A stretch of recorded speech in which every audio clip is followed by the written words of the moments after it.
In my old Dev Diary series, I frequently talked about my adherence to the philosophy of game design that focuses on the primary gameplay loop, or the moment-to-moment, second-to-second experience. But we've been seeing a lot of big games lately where the primary gameplay loop appears to be, well, a secondary concern. For all the merits or demerits of Starfield and Baldur's Gate 3 that I'm sure we could argue over until the Metacritic scores come home, neither game would look particularly enticing if you randomly clipped a few seconds of an average run-through. The Starfield clip would probably just be a mid-conversation staring contest with a dead-eyed NPC, and the Baldur's Gate 3 clip would be me yelling at that bloody Astarion for not automatically jumping over a chasm the way all my other children did. These games are unapologetically focused on the big picture. It's usually with these epic-scale RPGs and such like that the primary gameplay loop philosophy breaks down. They're supposed to be about your long-term goals, reaching the end of the journey, telling a grand narrative that unfolds over hours upon hours of play. But is that any reason not to have a strong primary gameplay loop? Maybe you like Baldur's Gate, but imagine if you had the option of traversing that game's maps on the back of a purring motorbike.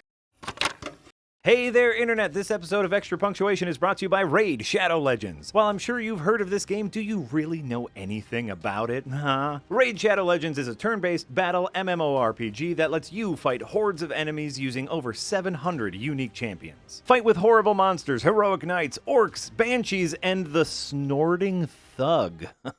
Alright. And now Raid is increasing their roster of awesome-looking champions with a brand new rarity, Mythical. The Mythical champions have a special new mechanic called Metamorph that allows you to change between two different forms. Just like I'm going to transform from Summerjack to Winterjack! This flannel gives me plus 10 cold resistance, which is almost as powerful as these guys. You can basically summon two champions for one with a brand new Primal Shard in the portal, and both forms use the same artifacts, accessories, masteries, and blessings, so you'll have to be strategic when using these versatile champions. Hey, how about a free legendary champion? Check out Sun Wukong, Raid's take on the mischievous Monkey King. All you have to do is log into Raid on 7 different days between August 22nd and October 23rd to get your hands on this awesome champion. New players only now, you have a chance to get one of the best epic champions, Stag Knight, as well as a skin for him designed by JonTron himself. Just use the promo code JTSkin before October 7th. Also, if you click the link or scan the QR code that's right here, you'll get a free starter pack with this cool in-game loot. So just hit the link in the description and I'll see you on the battlefield.